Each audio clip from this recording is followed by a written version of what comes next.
নমস্কার, আমার কিছুক্ষণ চ্যানেলে আমি আপনাদের স্বাগত জানাই। আজকে আমি সুকুমার রায়ের একটা ছড়া বলছি, ছোটদের কবিতা।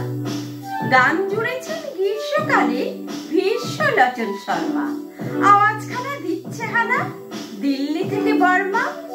গাইছে ছেড়ে প্রাণের মায়া, গাইছে ছেড়ে প্রাণপণ, ছুটছে লোকে চারদিকেতে, ঘুরছে মাথা ভন ভন।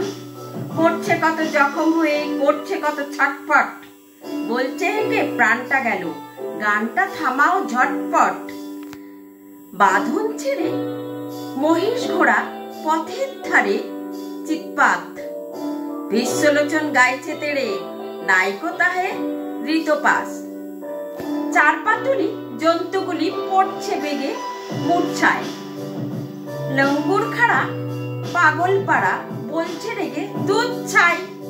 জলের প্রাণী অবাক মানি, গভীর জলে চুপচাপ, গাছের বংশ হচ্ছে ধ্বংস, পড়ছে দেদার ঝুপধাপ।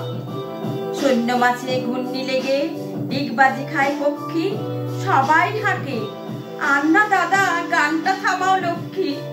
গানের দাপে আকাশ কাঁপে, দালান ফাটে বিলকুল, ভীষ্মলোচন গাইছে ভীষণ, খোশ মেজাজে দিলখোশ।